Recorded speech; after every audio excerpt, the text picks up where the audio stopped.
We have finished with Thomas Gray's Elegy written in a country churchyard. Let us see in a little detail what is an elegy. An elegy is a poem of mourning. It laments the loss of a person or persons, the death of some beloved friends or patron. And because of the subject matter, an elegy is solemn and meditative. The elegy originated in Greece, and in ancient Greece, the term elegy covered war songs, love poems, political verses, lamentations for the dead, in fact, a wide range of subjects, both grave and gay.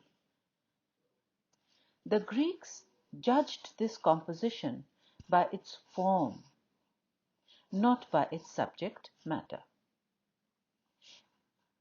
And in Greek and Roman literature, the elegy was any poem composed in a special elegiac meter, alternating hexameter and pentameter lines. In England, until the 17th century, and even later, the term was often applied to any poem of solemn meditation.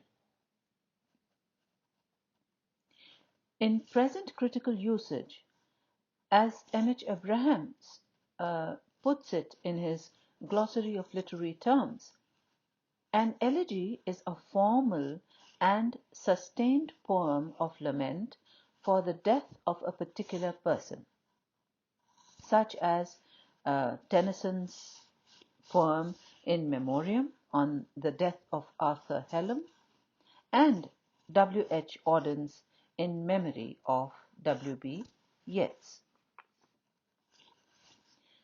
Birjadesh Prasad, in his book Background to the Study of English Literature, adds the following to his description of the elegy.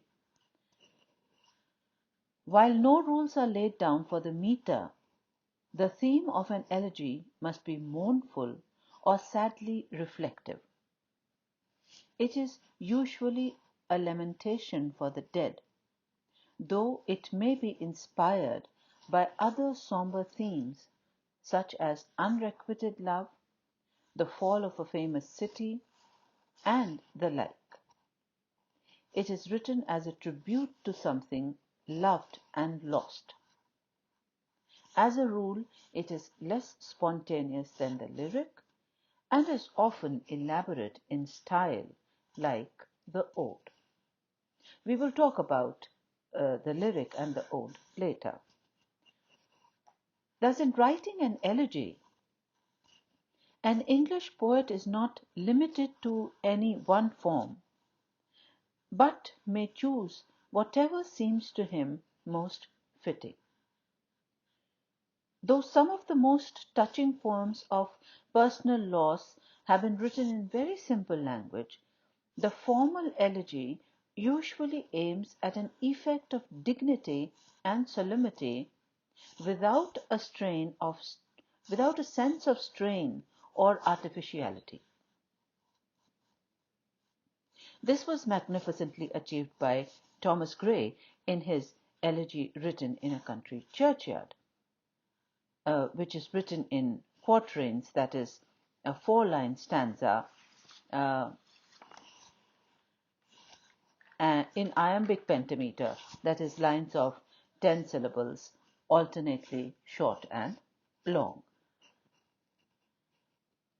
Gray's meditative poem, Elegy written in a country churchyard, which I've already discussed in detail, deals generally with the passing of men and the things they value.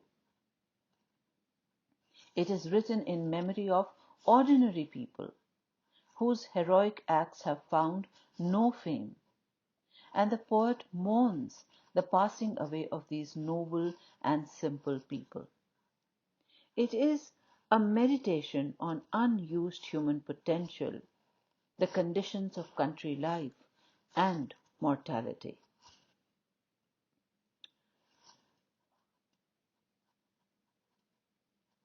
Gray's Elegy, written in a country churchyard, is unique in itself, for it does not mourn the death of an individual as Milton's Lycidas does.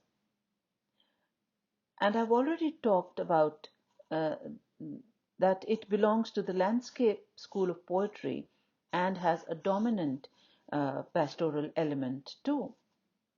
But it also follows the traditions of elegiac writing and incorporates philosophic reflections on human mortality. It focuses on the ordinary people, ordinary village people who lie buried in the country churchyard.